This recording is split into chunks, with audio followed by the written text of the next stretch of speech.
one mountain giant in my army versus human because you pick up a tree. I mean, you can run the mountain giant to the back lines of the casters and just let them plug away. It's really good. Also, Thu picks up a Pandaren Brewmaster, probably an anti-tank hero choice, I would believe, because he knows that his army is going to be separated. So, you know, it's just a really smart thing to do. Once you hit level 6, you always should pick up a second hero. You know, if you don't have one because you're power leveling or whatever. Thu does get his level 7, which is just beastly at this point. So this is going to be level 3 rockets, level 3 factory, just really incredible. So, anyways, here comes here's the other thing that's really nice about the Goblin Factory is that these exploding Tinker shits, you know, they also do damage to everything around it when they explode. So they're just a really annoying. Fuck if I can talk, man. Really annoying as shit. So there's no point in attacking the factory, whatever you call them. So, anyways, so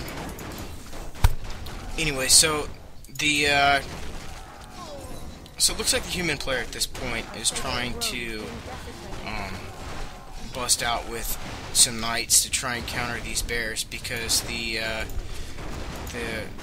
siege engines just really aren't cutting it. So, but at this point, it's pretty much too late. I mean, even if they do an expansion trade at this point, Dude's going to come into the advantage because the Tinker is just a beast. He's just laying it down. I mean, there's no stopping him. And at this point, the game I just consider it to be over right now because there's not really much that the human player can do to counter anything. His expansion is gone. He can't really turtle up enough to build griffins. You know, he's going to be losing his workshops pretty soon, so he can't really harass with more tanks. It's just really a losing battle at this point. I mean, he's pretty much tossing in all the chips to try and take down this expansion, and it almost goes down. And Thu almost partially blocks himself from eating a tree, but he's able to come through and save the tree. Really nice, really good timing on that. In the meantime, the Goblin Tinker is just laying the hammer down. What's also really nice about the Tinker and the extra damage he does to buildings is that the Orb of Venom and Roar just make him do that much more damage. So, very nice. But he does lose the expansion, but all is not lost there. Now he's trying to save a Moonwell. Excuse me. But anyways, yeah, this Tinker is just laying it down. Just really nice strategy play here. And as for the human player, he's just doing whatever he can to try and pick off any units to try and at least level up his heroes. Which for the most part isn't going to do him that much good. That Paladin, you know, is not going to be that much more helpful at level 2.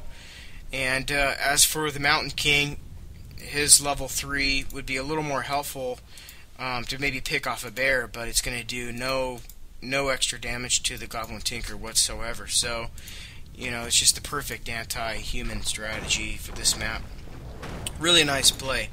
But I just want to stress that, you know, trying to catch your opponent off guard is really the biggest advantage you can have. I mean, even like a little bit of a harass could throw off your opponent's timing. Because if he's used to just creeping unchallenged and unchecked, then sometimes, you know, just going in there and throwing their opponent's game off can really make him screw. You can even make him make mistakes. You know, things he probably wouldn't do normally. Make him think twice before he lays a building down, or make him think twice before he builds a certain type of unit, or even goes out to creep, because he never knows when you're going to come and when you're going to be creeping yourself. So you keep your opponent second guessing.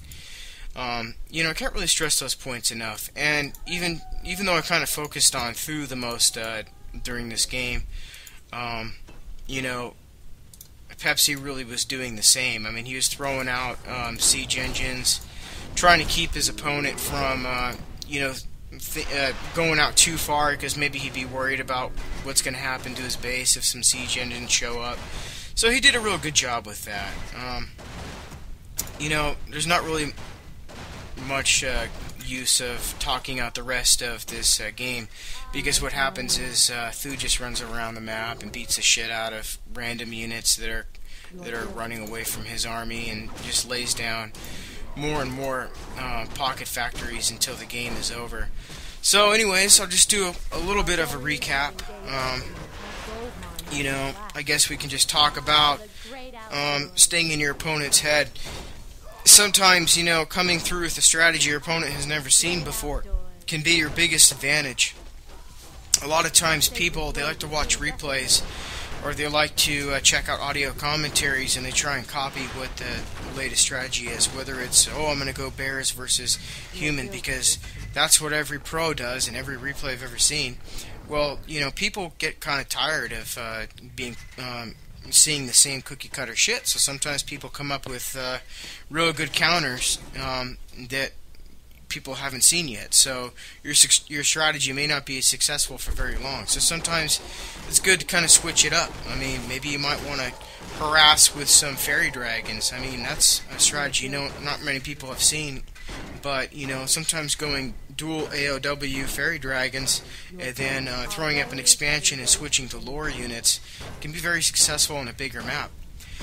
Sometimes even doing a Druid of the Talon rush against human who tried to expand is also very successful, because Druid of the Talons at tier 2 do extra damage to those guard towers, and they drop real quick.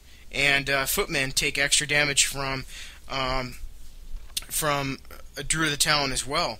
So on smaller maps that you see your opponent busting out with a quick expansion, sometimes a fast tech with archers and Druid of the Talons combined with a panda and a demon hunter is a real ruthless combo. Hardly ever seen, because you just don't see too many pro players doing it, because the strategy can be countered pretty hard. But if you're pretty smart about it, and when they go to switch to, probably they're going to switch to riflemen, you can start laying down your own expansion, and maybe supplement with a couple bears here or there. So keep your opponent busy by harassing him. So anyways, that's the end of the game, and I hope you guys enjoyed the audio commentary. I do realize it's my first in a very long time. I hope it was not too boring, or I didn't ramble on too much. So, anyways, yeah, we'll see. Maybe this will be the first of many audio commentaries.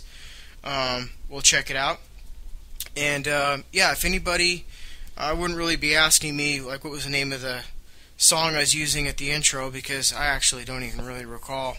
But I'll tell you one thing, if you do know the name of that song, I have some tile work in my house that needs to be done, so just, you let me know, and I'll take care of you. So, anyways, guys, I hope you guys enjoyed the audio commentary. Also, that's right, I do owe some shout-outs. I forgot. I used to check my PM box and do shout-outs for my PM box, but, I have, like, PMs in there that are sold that it's not even funny. So, I'm just going to read out some shout-outs from a thread that I made earlier, so if you saw that, well then cool. I'll hook you guys up with some shout-outs from that. In the future, for audios coming up in the future, I'll just do some shout-outs from those. Just PM me and I'll hook you up. If you got any funny stories or stuff like that, I'll throw that in there. Any questions, questions are perfectly fine.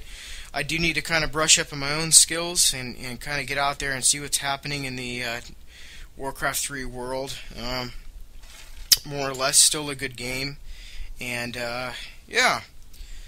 Alright guys, well let me come through some of these shoutouts, and then we'll see what's up with that. First one is the Undead guy. He says he wants a shout out, so definitely shout out to you, my friend. Margaret, you get a shout out. Of course, I gotta give a shout out to Seal, my #1 homegirl. Never did forget about her. She's pretty awesome.